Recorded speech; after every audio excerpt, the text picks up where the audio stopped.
Every single year my friends and I go on a camping trip. I just watched footage from a trip we never actually went on. It was getting to be a tradition. For the past 2 years we've gone on a camping trip together, me and my group of friends, Sean, Lynn and her sister Lily, Key, Sal, Monica, and Gabe. Monica's family is really wealthy and they own a lot of land out in bumfuck Michigan, so we've wrapped up our past 2 summer vacations out there in their woods. We pitch a few tents in what's basically the backyard of Monica's grandmother's huge Victorian-style house and pretend we're roughing it when in actuality, we just sleep out there for the 5 hours of the night that we don't spend drinking or playing video games inside.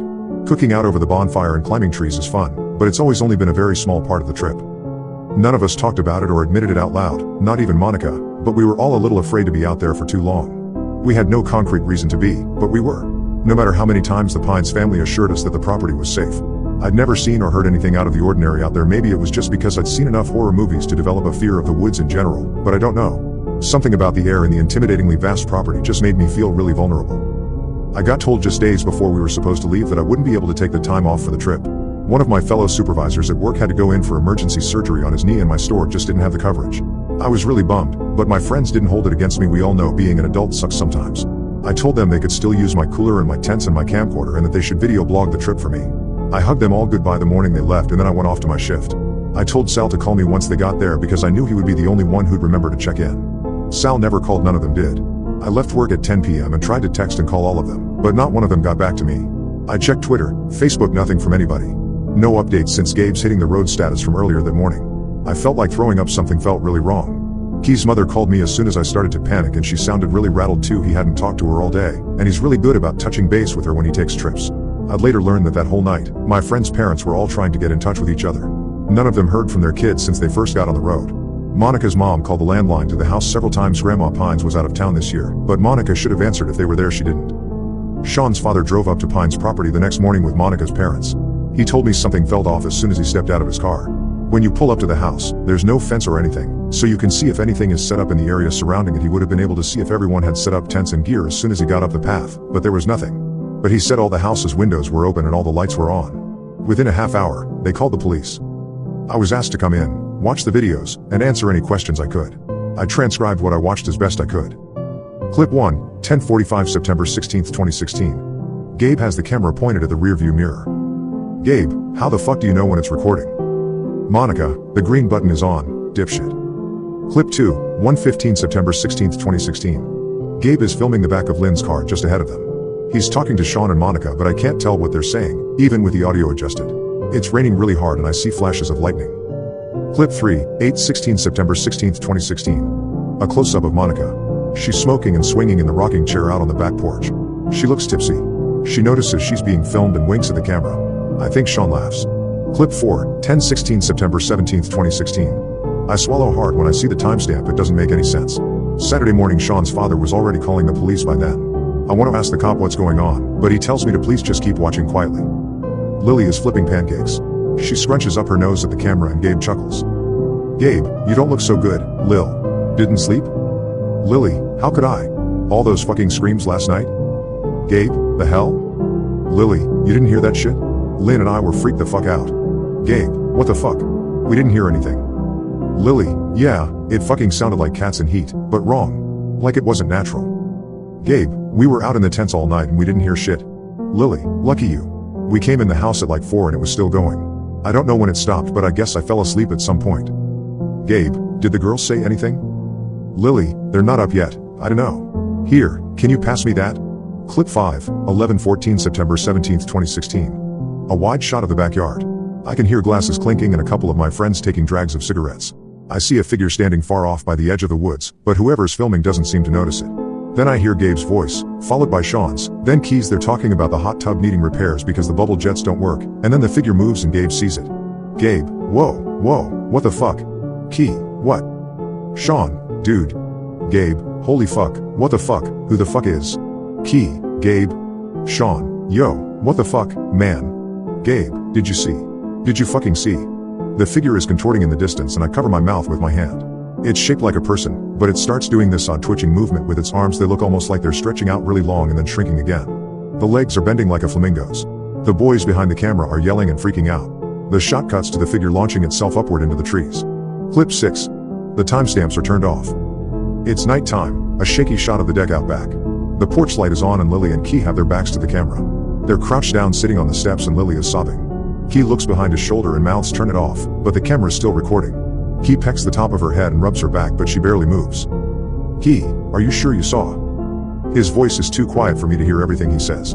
I'm pretty sure Gabe is the one filming again. I don't see Monica in the shot, but I hear her voice, and then Sean's. Monica, what happened? Sean, you didn't hear that shit? Monica, what the fuck do you mean? Sean, there's some shit in this fucking house, man. Gabe, guys.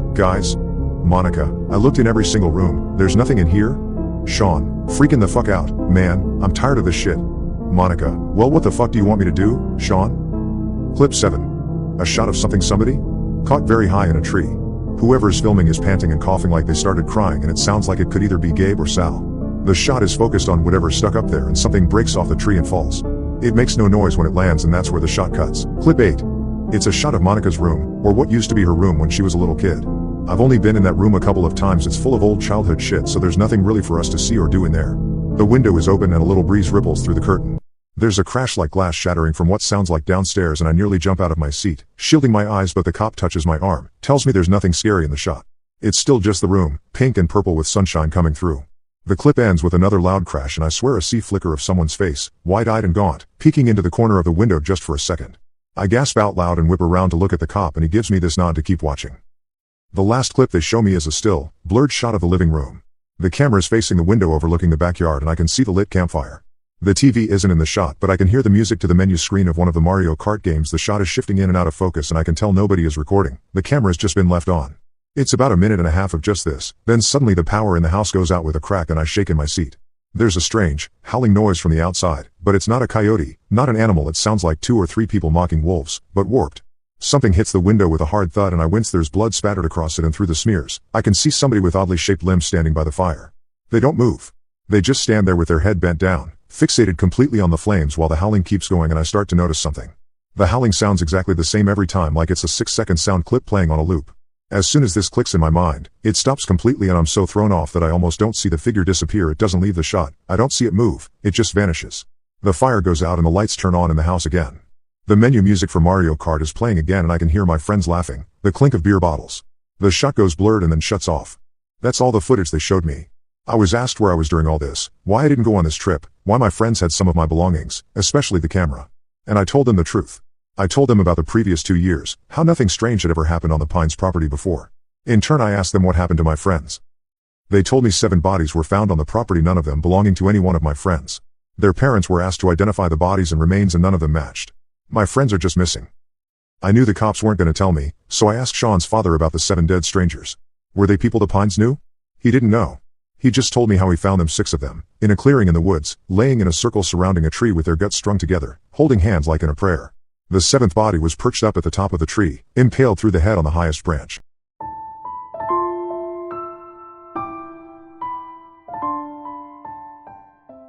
My friend invited me to a sleepover at his house. We weren't allowed to wake up before his parents. When I was 11, I was at the very bottom of my class until the teacher, Miss Henry, made me sit next to the new kid. Thomas and his family moved into town halfway through term, so he just sort of appeared one day. During his 2nd week, Miss Henry tried to draw him out of his shell by asking about his favorite TV program. "What's a TV program?" he replied. That got a laugh. Clearly, he was playing dumb to put one over on her. Everybody thought he'd emerge as the next class clown, but instead he rarely spoke and aced every subject. A few girls tried befriending him. They dug the Children of the Corn look, I guess, but agreed he was a weirdo after chatting with him in the lunch hall. As desk buddies, he and I locked horns. A lot. Because I was left-handed, our elbows bumped together whenever we wrote, and he got super pissed anytime I asked to borrow a pencil, so I of course did this as often as possible.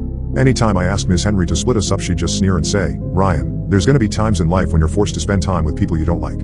Get used to it." One day, as I struggled with a difficult maths exam, Thomas offered to help. I'm guessing he finished early and got bored. It was my first day. Without either of us ever agreeing to it, he started helping me with homework and tough assignments, and soon my grades improved so much my mom bought me a bunch of Pokemon cards as reward. I offered Thomas some of the one I already owned, but he didn't even know what a Pokemons was. Then one day, out of the blue, he asked if I'd sleep over at his place. "Father really wants to meet you," he said. Why did his parents even know who I was? We sat together, sure, but he knew so little about pop culture, getting through a conversation was like chewing cold. Still, I wanted to thank him for his help, and my mom didn't raise any objections, so that Friday I packed some clothes and cycled over to his place. I drove down several short roads flanked by woods, past a train station, Toward the outskirts of town. Thomas's two-story house sat at the top of a long driveway so steep that I needed to jump off my bike and push most of the way, and all the windows were either boarded up or had the curtains pulled shut. Things got spooky the second I arrived. Thomas and his parents waited patiently to greet me, each grinning like they were on a poster for tooth whitening. Everybody had matching blonde hair and dressed in plain shades of brown, gray, and white. A large man introduced them as the Donovans. My preteen brain categorized him and his wife as old, but in retrospect there must have been a 20-year age difference there. Mr. Donovan walked my bike into the garage while me and Thomas followed his mom inside. Something was wrong with the house, it looked too sterile. No clutter, zero toys scattered about. Plus, the antique furniture was older than my grandparents'. In every room, sheets had been draped over objects mounted along the paneled walls, and Mrs. Donovan made a point of telling me that touching the sheets is strictly forbidden. She led us into a sitting room decorated with crucifixes, and more crucifixes. Of varying sizes. We kneeled down on a colorful rug, facing each other. The only sound was the ticking of a grandfather clock. At last Mr. Donovan joined our group and led a prayer for the standard stuff. Good health, blessed weather. Even though I'd gone to Protestant church with my grandparents, I couldn't figure out what religion we were meant to be practicing. He obviously thought of himself as a spiritual leader, and devoted a lot of time to the blind sinners who would suffer swift retribution on Judgment Day. It wasn't until he called for a minute of holy silence that I heard a low, shaken voice.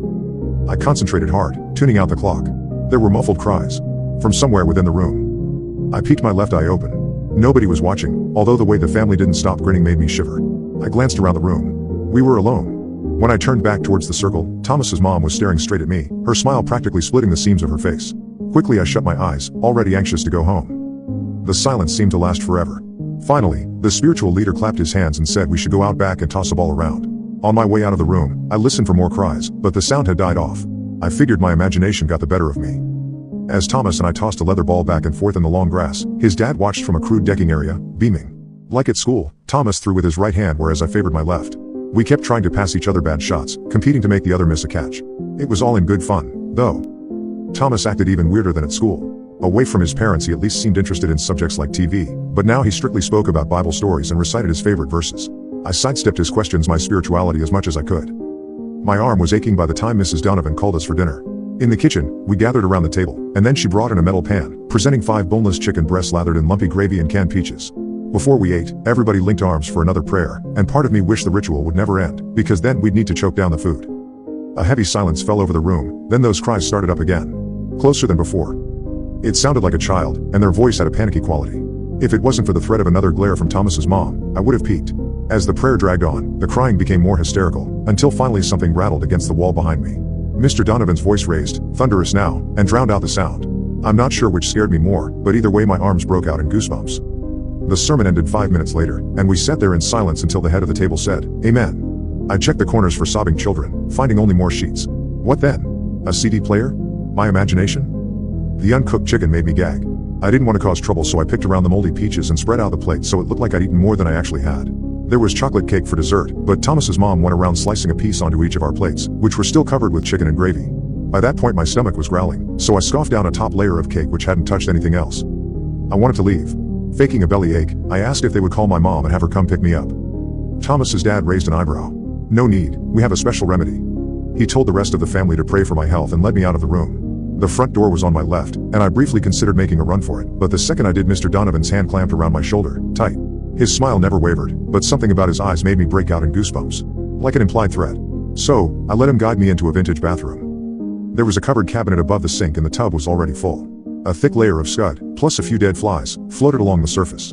Mr. Donovan poured something into the murky water, salt maybe? And ordered me to strip off my t-shirt so I could dip my midsection in. I told him I'd made a miraculous recovery. Ah, the power of prayer, he said, grinning so wide I could count the back teeth.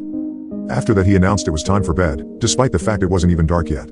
Upstairs, at the very far end of the hall, a huge object spanning the width of both walls was covered by another sheet. We got ushered me into Thomas's room, which was even more dull and lifeless than the rest of the house. A queen-sized bed, one small cupboard, and a single wooden chair tucked in the corner. We needed to share the bed, but only after another round of prayer. Then, it was lights out before 9 o'clock. Alone with my friend, I rolled over and asked what religion his family practiced anyway. He gave the vaguest answers possible, and when I pushed him, became hyper-defensive. So, I said, hey, do you ever want to punch Miss Henry right in her stupid ugly face? That made him laugh. Away from his parents, he became more like his school self. Not normal, but closer than before. We argued over who the hottest girl in class was, followed by the most annoying. Without meaning to I brought up one who always teased him, and it was like all the energy leaked out of my new friend. I know everybody thinks I'm odd, he sighed. They just need to get to know you like I did. They'll come around. You think so? Absolutely. He smiled.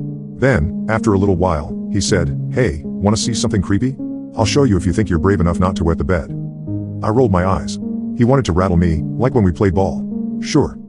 We've gotta wait until mother and father retire for the night. I kept asking what he had planned, but he wouldn't answer. He got a kick out of keeping me in the dark, I think. He waited until the house fell quiet, and then swung his legs out of bed. This way. In the chilly, dark hall, enough moonlight shone through the windows beside the staircase to see by. As we tiptoed past several closed doors, that crying returned, growing louder as we approached the object beneath the black sheet. Not my imagination then. Facing me, Thomas whispered, "Don't worry if he looks at you, just make sure you look away fast. You'll be fine so long as you look away fast." Before I could ask what that meant, he crouched down, grabbed the corner of the sheet, and pulled it back, revealing an antique armoire. Suddenly the crying became less muffled. A mirrored panel ran along the bottom section, surrounded by fine, gargoyle-like carvings. Still holding the blanket, Thomas pushed his left ear against the carpet and stared at the glass. "He's there. Come look quick." I just wanted to get this over with. I lay down. For a second I stared at the reflected hall, confused about why we were even there. But then an out-of-place shape caught my eye. I told myself it was my reflection, but then realized I had no reflection. A boy was standing in the corner with his back to us. His shoulders went up and down like he couldn't stop sobbing. "Do you see him?" Thomas asked. I swallowed a gulp, my blood running cold. "Nito, huh?" My brain scrambled for an explanation. It was a trick. Or a nasty prank. I looked behind me. Nothing. Only a bare patch of wall. "He's not there," Thomas said. "Only in the mirror." When I looked back, the boy was much closer and crouched on his side, nose to nose with me. His features were all stretched out, long and narrow like a funhouse mirror, and he had a shock of blonde hair to go with them. His thin lips twisted into a grotesque smile as the boy reached out to me, the tips of his fingers pushing through the glass, into reality. I couldn't move a muscle until his face is only inches away from mine, his breath blasting me in the face like a gust of cold air. I scrambled away. If my throat hadn't hitched itself shut, I would have screamed. Quickly Thomas dropped the sheet and dragged me up by the shoulder, then shoved me down the hall. Behind us the armoire thrashed from side to side, its hinges squeaking, the boy crying again. Now his voice had an almost hysterical quality. Back in the safety of his room, Thomas pressed his ear against the door until the armoire quietened down. "We are blessed Father didn't hear," he said. "Now we sleep. Father said we aren't to rise before he wakes us to begin the morning ritual." He must not have been the least bit scared by what we saw, because he ushered me into bed and dozed off straight away. But my body wouldn't quit trembling. What was that thing in the mirror? Were there more of them? Is that why they hung sheets everywhere? But why keep any mirrors at all? One thing was for sure, I couldn't spend the night in that house. But Thomas's dad would never let me go. I needed to get the hell out of there without being seen. After Thomas's breathing eased into a rhythm, I swung my legs onto the floor and tiptoed out of the room, toward the stairs, but as I approached the top, footsteps came clomping along. I ducked behind the nearest door. Through the narrow gap, I watched Mr. Donovan march past with a rectangular object tucked beneath his arm. There was a tinkling sound from beneath the sheet. He carried it over to Thomas's room, grunting the whole way, and disappeared through the door. My stomach lurched into my throat. I didn't want to find out what he had planned. I flew down the stairs, carefully, quietly. I kept my hand against the wall for guidance. The front door was locked. My bike still was in the garage, I hoped, but how did I get there from the landing? Above my head, there were angry shouts of, "He's gone." No time for plans. I sprinted around the ground floor, flying from room to room. Cries rang out in every one, and now the objects beneath the sheets danced on the walls, bouncing around. The crying child sounded terrified now, like they were in pain. Past the kitchen, there was a cramped utility room with another door. The temperature plummeted as I bolted through it, into the garage. The light switch was on the inside wall. I flicked it, then a naked bulb blinked on. Junk was scattered everywhere, car parts, stepladders, boxes of old newspapers, and more sheets thrown over different mirrors, each flapping and twisting. There were more cries, except not just the boy, and for a second I was afraid to move. But then a door slammed shut behind me, and I ran for it. My bike was propped up against the wall beside the exit, its handlebar stubbornly tangled with a Christmas tree. After a few tugs, it came loose, and it was like setting off a Rube Goldberg machine. A mop and bucket fell into a stepladder, which clattered to the floor and sent a bag of marble sprawling across the floor, and so on. I grabbed the bike's handlebars. The exit was one of those old fold-up doors you needed to twist the handle to open. My hands were shaking so badly I needed to set the bike aside and focus solely on this task. The door rotated up. Behind me Thomas's dad burst into the room, and for the first time he'd stopped smiling. He rushed after me but struggled to get through the minefield of junk. My bike's rear wheel became tangled with a sheet, and when I started running it came away like a magician ripping away a tablecloth. I heard the mirror fall to the floor and shatter. Laughter rang out, and when I glanced back over my shoulder bone-thin arms were reaching out of the glass, towards Mr. Donovan. As the garage light rapidly flicked on and off, Mr. Donovan screamed. I will never, as long as I live, forget the terror in that scream. Pure adrenaline got me out of there. Without slowing down, I sprinted to the top of the driveway and leapt onto the bike and flew down the hill. Behind me, screams rang out from deeper in the house. I didn't stop to look back. Mom wasn't pleased about me cycling home so late, but I made up an excuse about Thomas's family getting sick and needing to leave in a hurry, so she let it slide. I knew she'd never believe my story. I tried faking an illness to get out of school because I was so anxious about seeing Thomas again, but she was having none of it. I spent all of Saturday and Sunday wondering about what I'd seen. On Monday, my desk buddy sat without breathing a single word. We never spoke again, we didn't bump elbows once. To my great relief, Miss Henry announced Thomas's family had moved again the very next day. I never saw him after that, although for a while I had nightmares about his dad dragging me back inside their house, and they tend to flare up anytime I see a mirror-fronted armoire.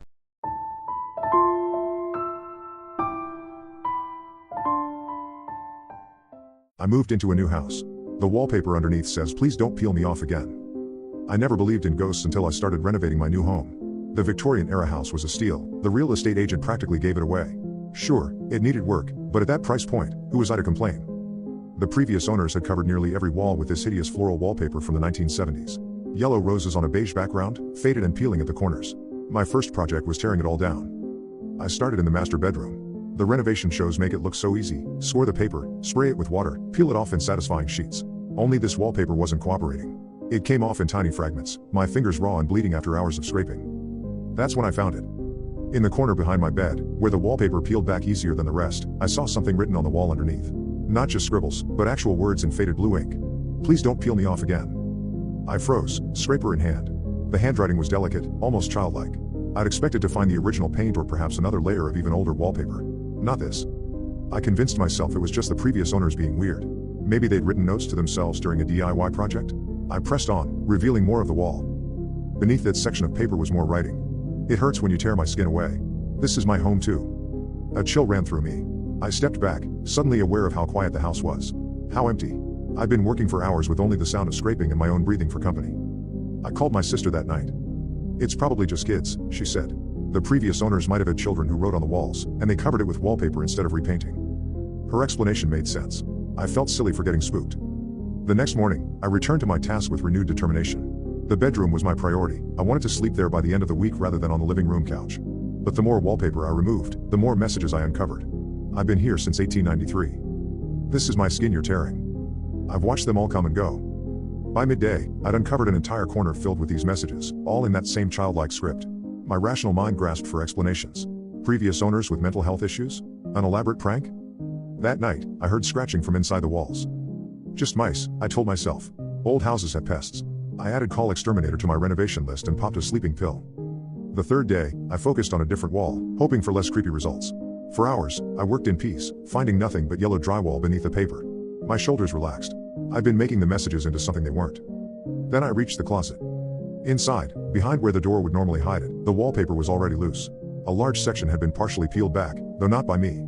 And underneath, in fresh blue ink, still glistening wet.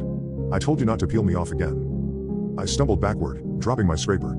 The ink was wet. Fresh. Someone had been in my house, written this while I was here, working just feet away. I called the police. 2 officers arrived within 20 minutes. They checked every room, the basement, the attic, the yard. They found no signs of forced entry, no footprints, no evidence anyone had been there besides me. The doors were locked from the inside, one officer noted. Windows too. "But the ink is fresh," I insisted, leading them to the closet. When we looked, the ink had dried to the exact same shade as all the other messages. The officers exchanged glances. "Sir, how long have you been working on this renovation?" one asked gently. 3 days straight, I admitted. I haven't slept much. They left me with a card for a local locksmith and a suggestion to get some rest. I couldn't stay in the house that night. I packed a bag and checked into a motel, where I finally slept for 12 straight hours. In the morning, feeling refreshed and embarrassed by my panic, I returned. The house stood silent in the morning light, looking perfectly ordinary. I'd overreacted. Stress, sleep deprivation, and an overactive imagination, that was all. I decided to take a break from the bedroom and start on the hallway instead. Fresh space, fresh perspective. In the hallway, the wallpaper came off easily, revealing nothing but clean walls beneath. My confidence returned with each strip section. By evening, I'd removed almost all the hallway paper without finding a single message. Until I reached the section directly outside the bedroom door. There, in the same handwriting, "I'm not in the walls." My blood ran cold as I read the next line. "I am the walls." I stepped back, bumping into something solid where there should have been empty space. Turning slowly, I found myself face to face with a figure made entirely of torn wallpaper, yellow roses and all, assembled into a human-like shape. Where a face should be was only a blank space with 2 dark hollows for eyes. I didn't wait to see what happened next. I ran from the house, keys in hand, and drove straight back to the motel. 3 weeks later, my sister helped me put the house on the market. As is, needs renovation, The listing read. The price was even lower than what I paid. The new owners are a young couple with big renovation dreams. Yesterday, they sent me a text asking if I knew anything about the strange messages they found under the wallpaper. I didn't respond. Some questions are better left unanswered. Sometimes at night, I still feel it, the sensation of paper-thin fingers brushing against my skin, trying to peel me away from myself.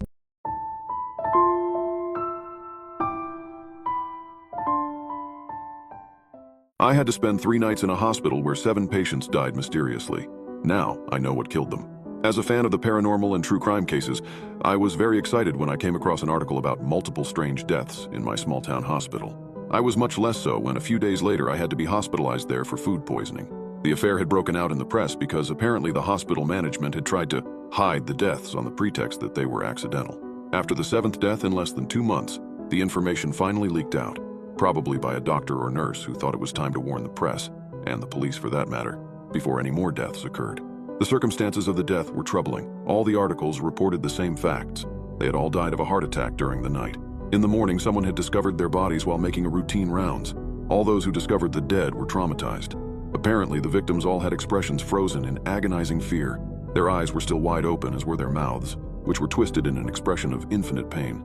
When the situation was revealed to the public, the hospital said they had already launched an internal investigation. But according to staff testimonies, nothing concrete had been done, and they had tried above all to protect their own ass. No culprits or even suspects had been found. The day after these articles were published, my mother took me to hospital after I had been vomiting without a break all night. The welcome was warm, almost too warm. It was as if the entire staff had been instructed to do whatever it took to reassure the patients and the press, and give the hospital the best possible image. Once I'd settled into my hospital bed and taken some medication, a doctor came to confirm the diagnosis of food poisoning to my mother and me, and told us I'd have to stay in hospital for at least 3 days. When he told me this, my hair stood on end. I thought I'd just have to stay the afternoon under observation with a prescription for medication to be taken over the next few days, in the safety of my room and my home. And instead, I found myself having to spend, or rather survive, 3 nights in this hospital where someone, or something, had been executing patients indiscriminately for over 2 months. When my mother saw my eyes widen, she asked me worriedly, "Are you all right, sweetie?" "No." "Well, yes, it's just that 3 days, is that really necessary?" "If you don't want to hurt yourself by passing out alone in the bathroom, yes," the doctor replied with a smile. "Why are you so worried?" my mother asked. "It's just that, with these stories of murders in the hospital..." For a moment, the doctor's mask fell away, before he resumed his benevolent smile. "Don't worry, it's just a series of unfortunate accidents. The press has really exaggerated the facts, I assure you," he replied awkwardly. I sensed that even he didn't believe what he was saying, and that the reality was perhaps even worse than what had been revealed. "And anyway, don't worry, a nurse will be making rounds every hour every night to make sure that, well, everything's okay." The nurse to his right, who had been silent until then and had simply kept a polite smile on her face during the discussion, finally intervened. "Don't worry, I'll do the rounds myself every night. You're safe here." She appeared calm and self-assured.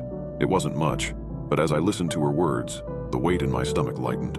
During the exchange, my mother remained frowning, clearly not understanding what we were talking about. Finally, the doctor took her aside outside my room, probably to explain the situation and reassure her at the same time. I could see her anxious face and her right hand caressing her neck as she glanced at me through the small window in the door. Finally, she nodded and came back to me telling me that everything would be all right, and that we didn't really have a choice anyway, considering my condition. I apprehended the first night as one apprehends the end of one's life, with the anxiety of the unknown. I could see the sun setting through the window. I was still a little weak, but I'd been able to stay awake and use my phone for a few hours before it started to get dark, and read increasingly supernatural explanations of the deaths in the hospital. Some said it was haunted by a malevolent entity that took advantage of patients' weakness to suck out what little vital energy they had left, leaving only an empty shell. As I scrolled in panic over the increasingly frightening comments, the same nurse I'd met with the doctor and who would be doing the rounds, Eva, came to see me. I needed to take my medication and sleep to regain my strength. No offense, but there haven't been any deaths among the nurses so far, so I can understand that it doesn't scare you that much, I said with nerves raw from the night ahead, while putting my phone on my bedside table. Is it true what it says on the internet? I asked before even letting her answer. That the victims were found dead with horrible expressions on their faces? She pursed her lips and looked up in front of her. Look, the truth is nobody knows what happened. There have been some strange things going on in the hospital lately. These strange deaths are one of them. She looked me in the eye, but that's why I'm here. To make sure nothing happens to you and the other patients. Like you said, none of the nurses were targeted, so it's safe to assume that anyone, or anything, I interrupted her. Anyway, now that rounds are being made, there's little chance of it happening again. The person responsible, if they exist, has probably fled somewhere else by now. She finally left, assuring me that she'd be back every hour of the night. I took a deep breath to relax, took my medication for the night, and crawled under the comforter of my bed to try to sleep. After a while, more because of my still fragile state than anything else, I finally managed to fall asleep. I opened my eyes slowly. It was still dark outside. The room was plunged into darkness, lit only by the light from the corridor that passed through the gaps in my bedroom door. I sat up a little in bed, wondering what had woken me up. Suddenly, I heard a whisper in the corner of the room. Instinctively, I pulled my blanket up in front of my chin. I stared at the corner. It was too dark to see, and that corner appeared even darker than the rest of the room, a darkness that wasn't natural. There was no way I was going to take a closer look at where the noise was coming from, like all the idiots who get killed in horror movies.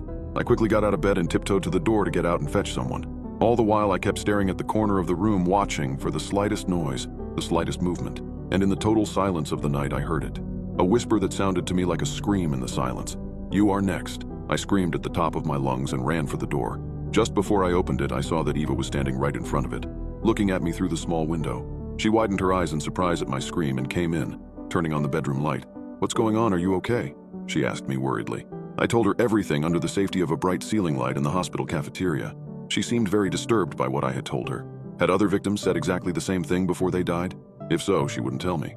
She gave me a few vague words of comfort, telling me that I must have imagined that shadow in the words that followed because of my state of exhaustion and everything I'd read on the internet that evening.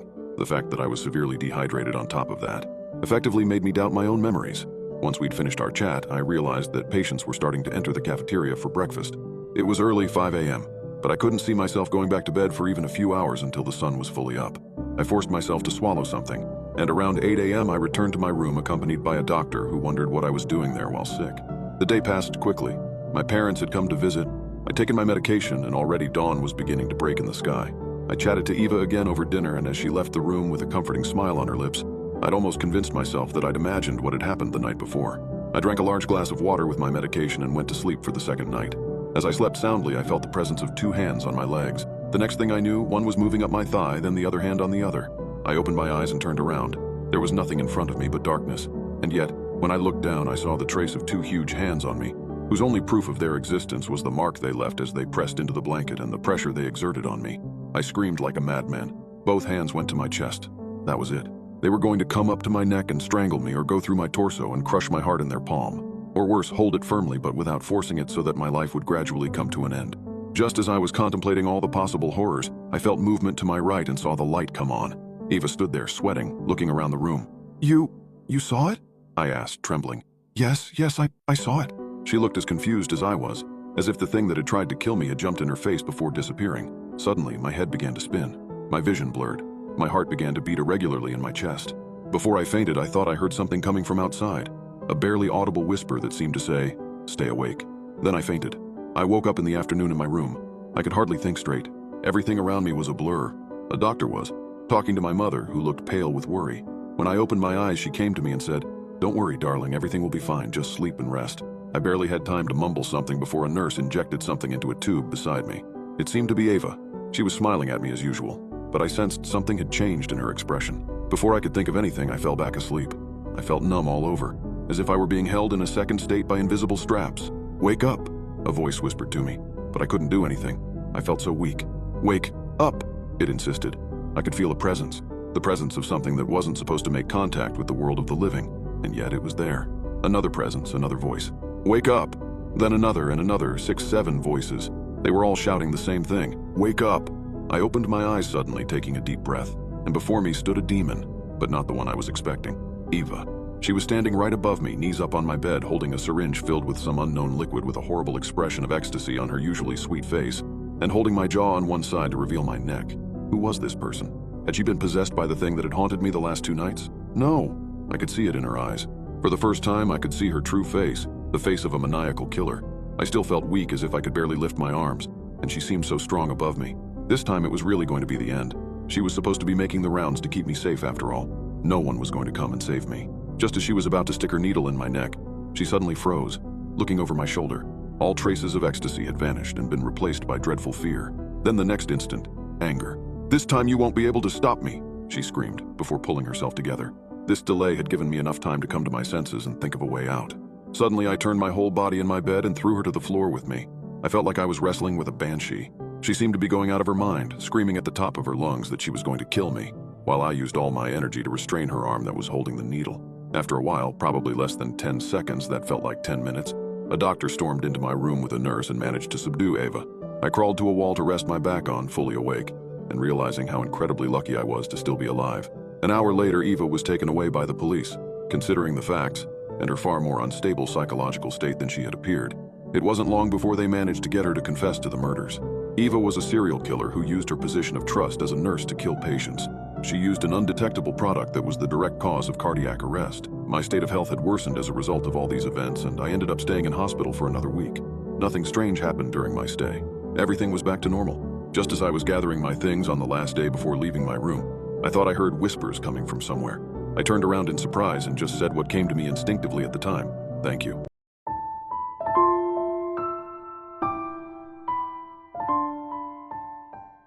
I found a VHS tape labeled "Do Not Watch." It shows me dying in real time. I found it while cleaning out my late grandfather's basement, tucked away in a dusty cardboard box alongside a stack of unlabeled home videos. The black tape stood out among the faded white labels of the others, the words "Do Not Watch" scrawled across its spine in harsh red marker. Naturally, my curiosity got the better of me. Grandpa had died 3 months ago, and I'd volunteered to help sort through his belongings before my parents sold his house. No one had been down here in years, certainly not Grandpa, whose arthritis had confined him to the first floor for the last decade of his life.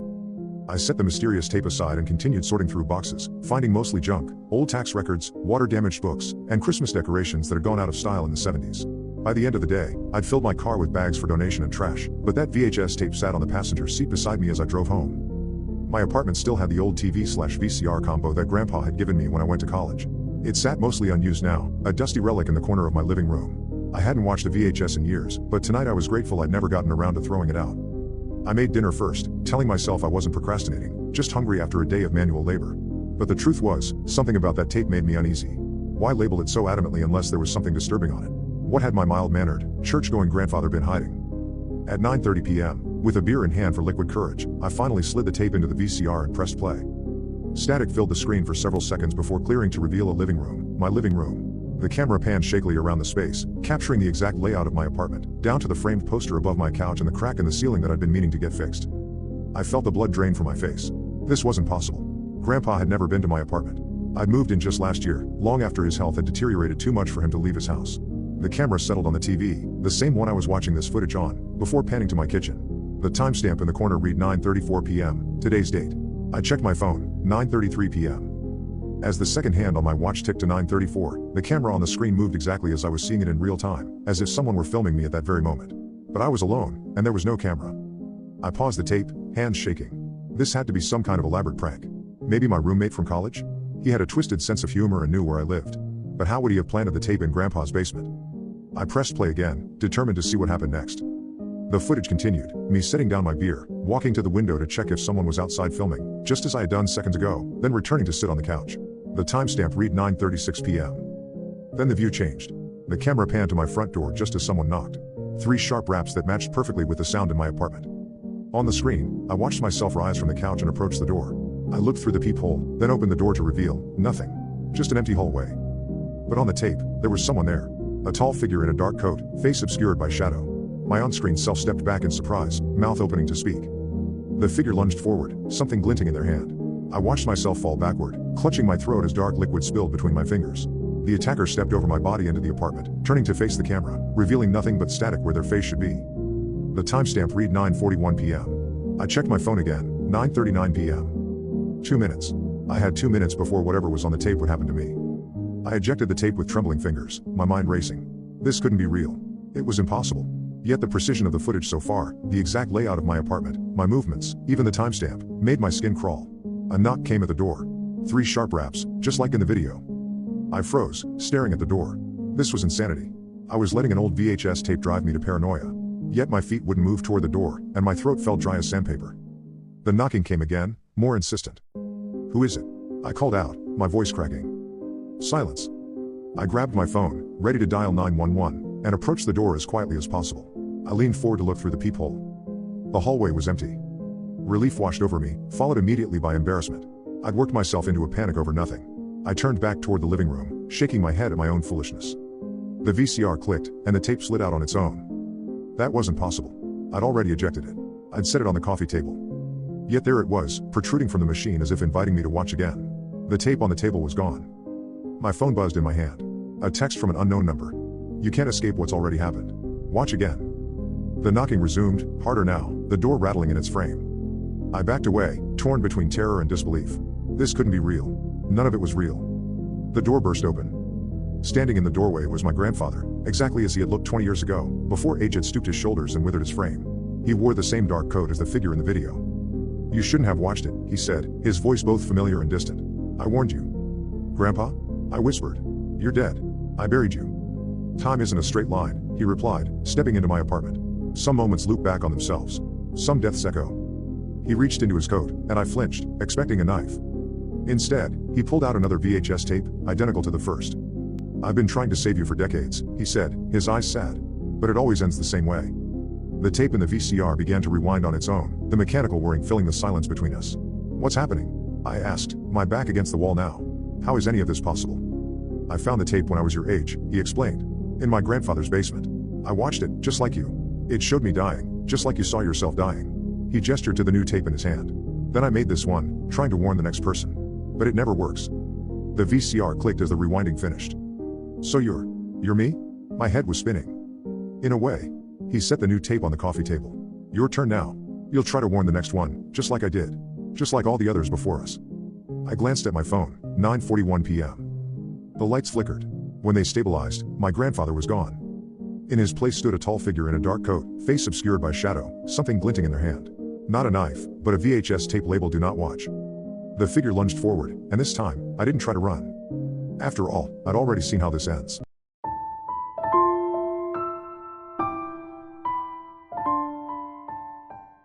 Two weeks ago, a family disappeared while hiking.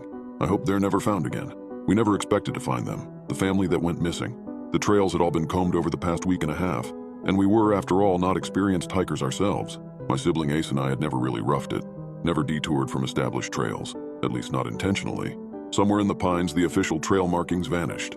Our phones lost all signal, and the narrow track we followed wound upwards along the steady slope through the trees before finally petering out into nothing. We were about to turn back when we spotted, just ahead, a clear, smooth patch of land with the remnants of a stone circle for a campfire and some discarded soda cans. Ace grumbled and went to collect the cans, only to call out to me when they found a bright pink backpack. Inside was a notebook, a crumpled paper lunch bag, and a sloth plushie. "Found a snack for you." Ace tossed me the lunch bag. "Dude, that is foul." Catching the bag, I caught a whiff of the rot inside, remnants of a sandwich, now stale and furry, and a mushy apple. I plucked out the mushy apple and flung it at my older sibling, who swore and ducked. Then together we both examined the backpack. The same thought must have crossed both our minds then. What if the backpack belonged to the family that went missing? We'd strayed off the path. What if this was the same way they came? Only they got lost and never found their way back. According to the news, the family, parents Patty and Joel, their daughter Emily, and Patty's brother Mike, all went missing during what was meant to be an overnight backpacking trip. Witnesses saw them park their car at the trailhead and hike into the crisscrossing, well-worn trails of the pines. That was over a week ago. Now I squeezed the sloth plushie, its fur matted from being cuddled so long. Could this have been the daughters? Ace flipped through the notebook, showed me a long-haired stick figure sketch of smelly Uncle Mike. We both smirked, but stopped smiling when flipping to the inside cover revealed a scrawled name. Emily B. Emily and her Uncle Mike. Those were the names, right? I said, chilled. "Shit. Yeah." Ace turned to eye the woods around us. "We need to let the authorities know." The afternoon sunlight slanted down on us. There were no other traces of the family around the campsite. They'd clearly packed up and trekked on from here, but which direction? I scoped out the woods, wandering further out. Something pink fluttered in the distance. "Rowan, don't get lost," Ace called. I clambered up through the bramble and over dead leaves and snatched up the pink fabric, caught on a fallen trunk. "It's a girl's sweater!" I hollered. Nearby, a trail wound up the slope. Ace's lanky figure remained rooted far below for several moments. Then they riffled in their bag and wrapped some blue tape around a branch by the campsite. They disappeared further downwards, probably to mark where the trail we'd been following petered out. Finally, they clambered up to me. I stood waving the pink fabric impatiently. "Don't go running off," began Ace. "Look." I turned the collar of the sweater inside out to show the tag on which was written in Sharpie, Emily B. "It looks like there's a trail that goes up that way," I added, pointing along the slope. "That's not the way we came from, though." Ace squinted up the slope and then back toward the campsite. "We're way off track." They tore another piece of blue tape from the roll and added it to a branch nearby. "We have to find them," I began. "We could get just as lost as they are." "Ace, we can't abandon them." "Rowan?" Ace's eyebrows drew together. "We need to call this in. If we wander off into the woods, we might as well just put ourselves on the missing persons list." Back and forth we argued. I'm the rash and stubborn one. Ace is the analytical, equally stubborn one. Ever since we were kids, I was always the dreamer, ready to set sail on some grand adventure. On my wrist, I wore a bracelet reading, "All who wander are not lost," whereas my older sibling followed only carefully charted paths, believing only in hard facts and never in airy possibilities. Today, the moment they suspected we were off trail, they'd started marking branches with their blue painter's tape and building piles of rocks alongside the path. After assessing the facts of a situation, they made their mind up, solid as bedrock. You'd move a mountain before you could move Ace. But you'd stop a bullet train before you could stop me, and I growled, "Think of Emily." I pointed into the woods. "She's out there, and she needs her sloth. And if we leave and lose all trace of that lost little girl forever, I will never forgive you." Hesitation on Ace's face. The sun was sinking lower in the afternoon sky, chills starting up my arms, the rays a burning orange that turned Ace's mop of brown hair into a golden halo, but darkened their features so I could barely see their scowl. If we were going to find this family before nightfall, we had to start looking now. Ace made a frustrated sound in the back of their throat. Finally, they swore, took out their roll of blue tape and slammed it into my hand. "This is the stupidest thing you've ever done, but fine, you do what you're gonna do and I will go call it in and then come back for you. I'll follow your trail. If you get lost and starve out here and die, I will never ever forgive you. Mark every fucking tree, Rowan." "I will. Promise. I will." My sibling hugged me hard. Then they spun on their heel and left. "And for the record," they shouted over their shoulder, "you are a total moron." I flipped them the bird. Without even looking back to see this gesture, Ace was already raising their arm to flip me off in return. Then I turned and scoured the slope above. There. It was right there. A well-trodden path, winding upwards. I marked it with the tape and started hiking. The temperature seemed to drop as I ascended, as if the air up here was thinner, colder, but the trail itself was wide and free of debris, the afternoon sunlight filtering through the pines and dappling the leaf-strewn trail. It was an easy, uneventful climb, so easy I nearly forgot to mark the trees. It seemed pointless with the path being so clear. I only put up the tape because I'd promised my sibling, making sure that each blue ribbon was in eyeshot of the last. I'd been hiking for about 40 minutes when the path opened up suddenly in front of me, the slope leveling off, and there amidst the trees in a small clear patch, there was a cabin. A pink thermos sat on the front steps. I rushed over and snatched it up. The surface was covered in stickers of anime characters. Emily's? But then a question entered my mind. Why isn't the cabin on our map? I knew it wasn't on the map because Ace had checked the map relentlessly the moment they realized we were off trail. Maybe it wasn't there because the map was too old, or because the cabin was privately owned. Or maybe we'd strayed so far that both the path I'd hiked and this cabin were in an entirely different area. But none of that would explain why the missing family had found this cabin, entered, and remained missing still. They must still be inside. With that thought, dread ballooned inside me. If I opened the cabin door, what would I find? Suddenly, I very badly wished that my sibling were with me. I've always been the superstitious one who gets nervous about walking through graveyards at night. Ace never worries about flickering lights or haunted cemeteries or unknown horrors. Ace sees only electrical problems or soil filled with decaying organic matter. Their fears are always practical. Unpaid bills, authoritarian laws, muggings, or violence. Never ghosts, curses, or whatever was waiting in that cabin. I glanced down at the plush sloth in my hand and back at the ajar door. The windows were cracked and dark. Grime caked the glass. The steps creaked as I reached for the door, and I felt my nose wrinkle and my stomach clench because of the smell. A terrible smell. It came wafting on the air, like garbage and sewage and meat left out to fester. An unbearable chill numbed my arm the moment I gripped the knob, and I braced myself and thrust the door open. To my surprise, not only was the cabin brightly lit, but several faces turned toward me. A thin, tired-looking man raised a hand to his lips for silence. "Wha? Are you Joel?" I asked. The man motioned to his lips again, more desperately. A woman at the seat across from him glared at me and shook her head. Her mouth had strange markings across her lips, like she'd drawn stitches over them. A little girl next to the woman looked at me anxiously, her eyes widening as she noticed the tattered sloth in my hand. The last person, a long-haired man seated next to the tired-looking man, did not turn around in his seat or move at all, and I could only see the back of his head.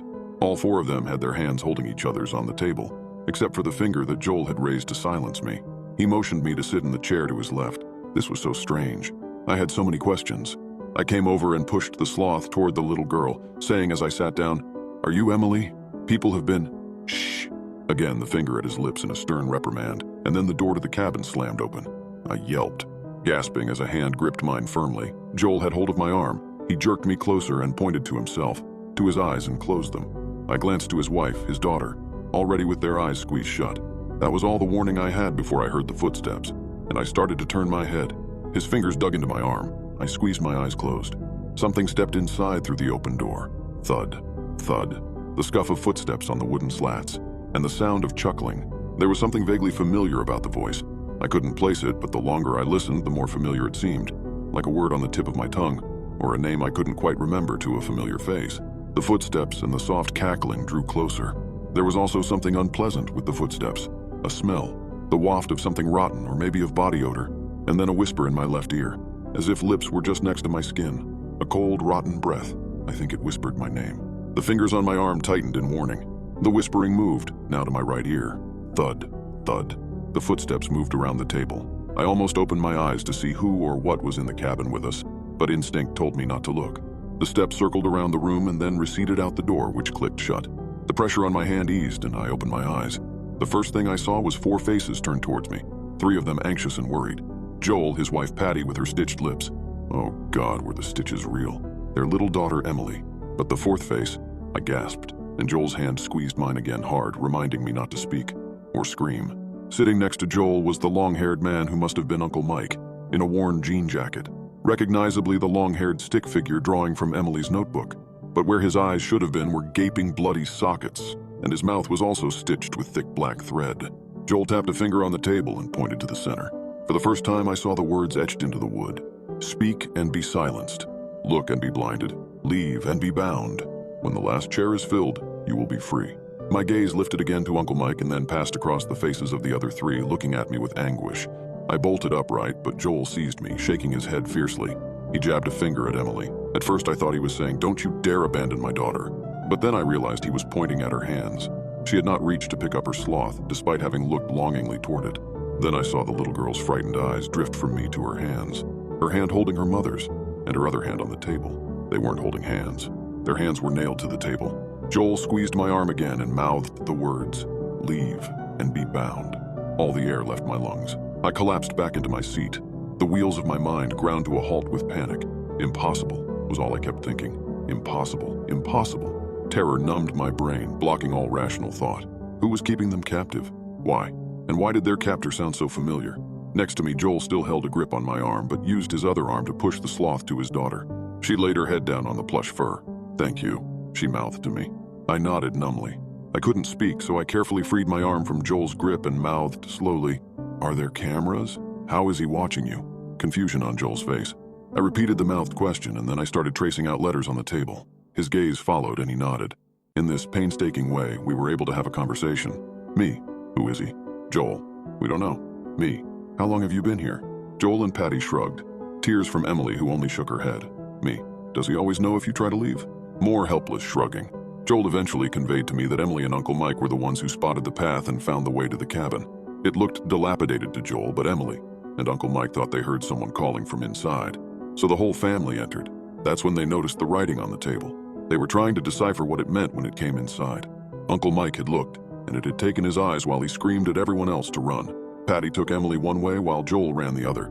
Joel tried to lead their pursuer off, but he got lost in the woods. Patty and Emily somehow got turned around while fleeing and wound up back at the cabin with it on their heels. They tried to hide inside and barricade the door, but it forced the door open. By the time Joel returned to the cabin, he found his wife and daughter with their hands nailed to the table, his wife with her mouth sewn shut.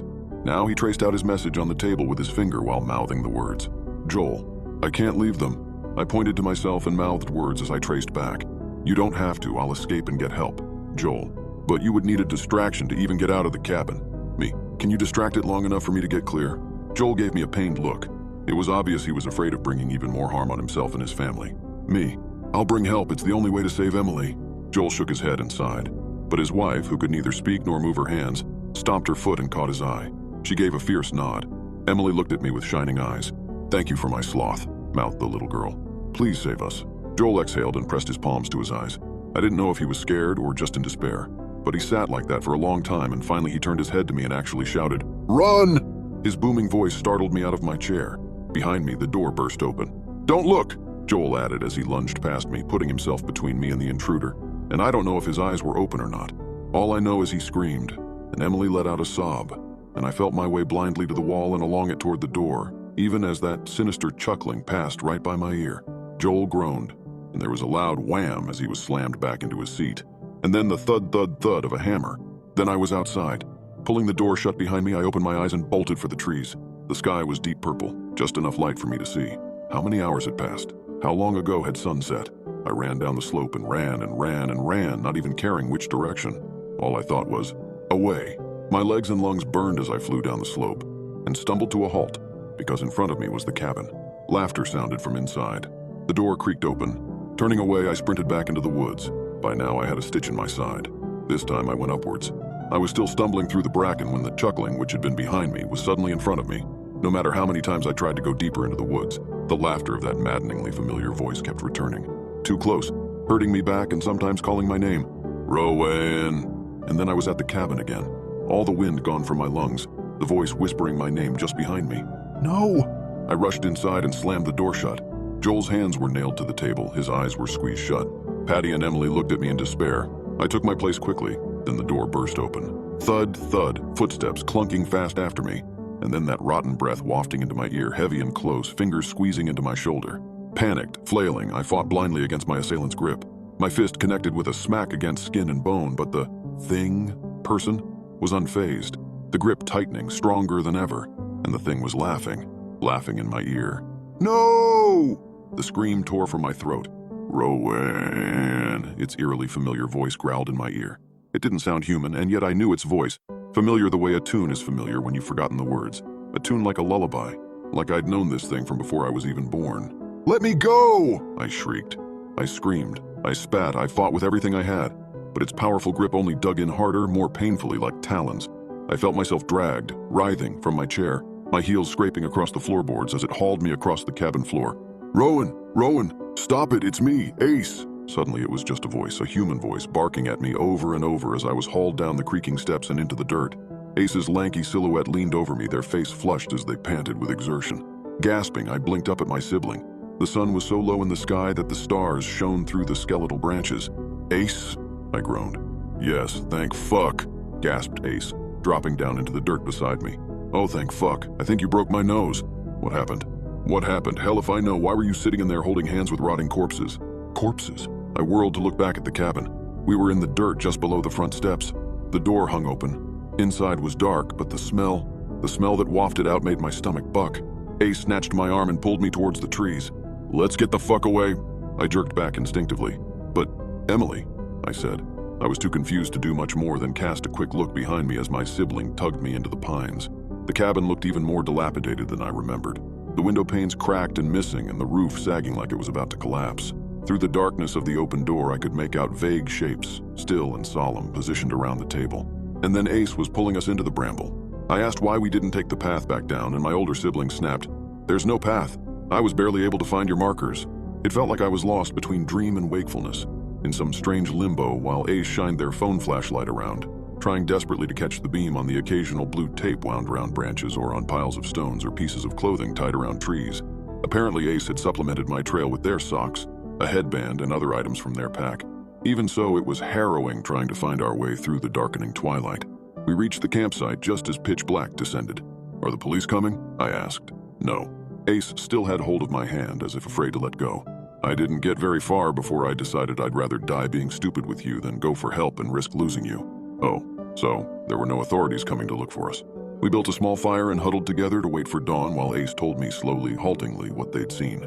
They followed my blue tape trail to the cabin and found me sitting at the table, eyes squeezed shut. When I didn't react to my name being called, they noticed the family appeared to have simply died sitting around the table holding hands, and I was holding their hands too. It freaked them out. Then they saw one of the family had no eyes, that the eyes had been wrenched out and one of the eyeballs was held in the free hand. The man had apparently plucked out his own eyes. Between this and the reek of decomposition, Ace rushed out and threw up. When they finally stopped being sick and came back inside to get me, I came bursting out past them and ran. Ran and ran and ran, and they chased me around the cabin 2 or 3 times before they found me sitting back in the chair holding hands again. That's when they grabbed me, and I punched them in the nose. "Oh," I said quietly, and then, dreading the answer, "Did you see anything on the table?" Ace was silent for a long time before grunting. "Yeah, something about when the last chair is filled." And it was freaky as shit because all the chairs were filled except the last one. A strange laugh bubbled in their throat.